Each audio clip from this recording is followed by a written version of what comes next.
Now we're going to cut out the shape of the new waistcoat. So turn up any collar that you have. Sometimes the lapel is like down here. So turn those in so you have a nice closed jacket and lay it out flat. I am going to cut the sleeve straight off. Depending on how they're attached, you might want to unpick them. We're going to close up this edge with the bias binding, so it doesn't matter if you've got a raw edge here.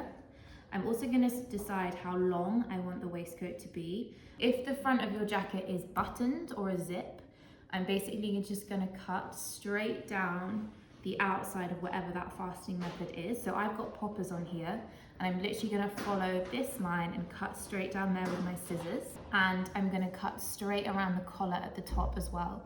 You can see exactly where it's attached. Okay, so I'm going to get straight into the cutting. So first thing to do is I'll cut the sleeves off. So I'm going to start by just folding in half slightly and making a small snip. And then I'm going to cut as close as I can to where the arm is joined to the bodice.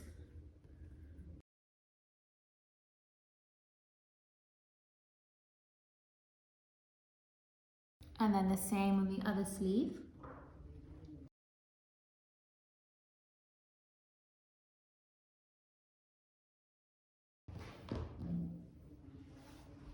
So we can already see the waistcoat taking shape. Next, I'm going to cut the collar off and cut down the inside of the fastening.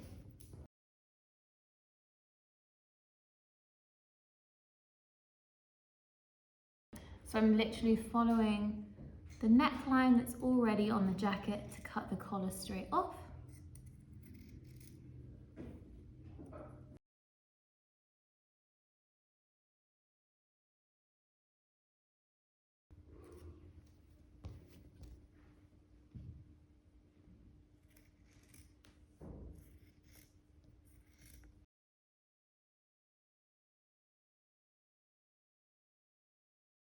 Okay, so we can already see the new silhouette. I'm now going to put the jacket on so I can see what length I would like it to be.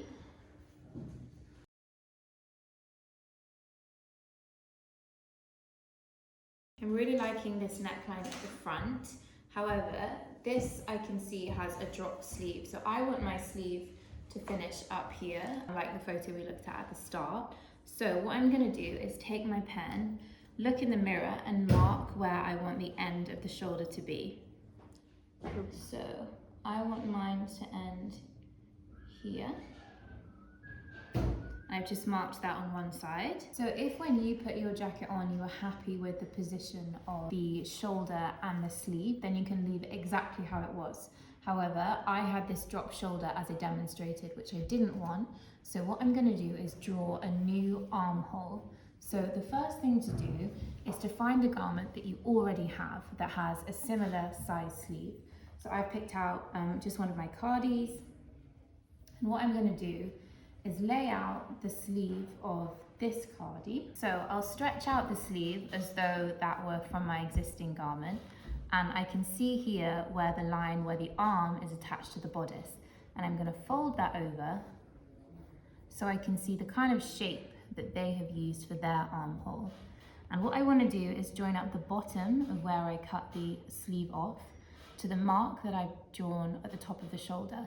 So if I roughly put my existing garment to match up those two, I can see the shape of an armhole. So as you can see, it creates this really nice curve, and I'm going to trace that off with my pen directly onto my quilted jacket.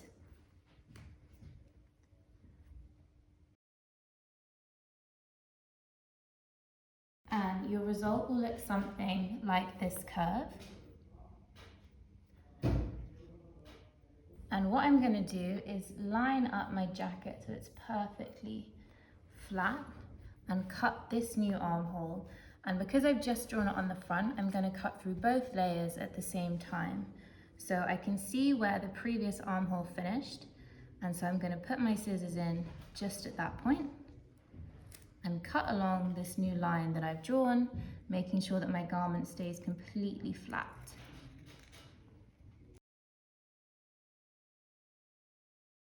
And there's my new armhole. And I'm going to use this shape to trace it exactly the same onto the other side. We want to mirror it onto this arm, so I'm going to flip this over and match up the points on the other side, and then trace down that line again with my pen. So I'm lining up the armhole so it's exactly the same to make sure that my gilet is going to be completely symmetrical, and then trace down the edge with my pen. And then I'll do exactly the same thing and cut both layers at the same time. So I'm cutting through both the front and the back. So the last thing to do is to cut the new length. So I made this small mark of where I want the new length to be. And what I'm going to do is measure how many centimeters that is from the bottom. So this for me is 18.5. And I'm going to do exactly the same measurement on the other side and match that. So I'm going to draw a line perpendicular to the front of the jacket, just straight across to the side to start with, like so. And my jacket has this really nice curved hem to it, and I'm going to mimic that curve slightly up here by making a mark a couple of centimeters above and just freehanding a nice curve down to this point here. So I'll start just on the straight and then veer off slightly to create a nice curved bottom, like so. And I'm now going to cut along this line, both layers at the same time, and finish in the middle. So I'm cutting on both layers down that nice curve that I've drawn, right to the center point. I'm then going to cut down the center point and use this as a template for the other side to match it. So I'll cut straight up the middle, like so, and then I'm going to flip this over so that I can mirror it on the other side. So I'm just lining up all of the bottom points on the side, and then I'm going to follow that same curve on the opposite side.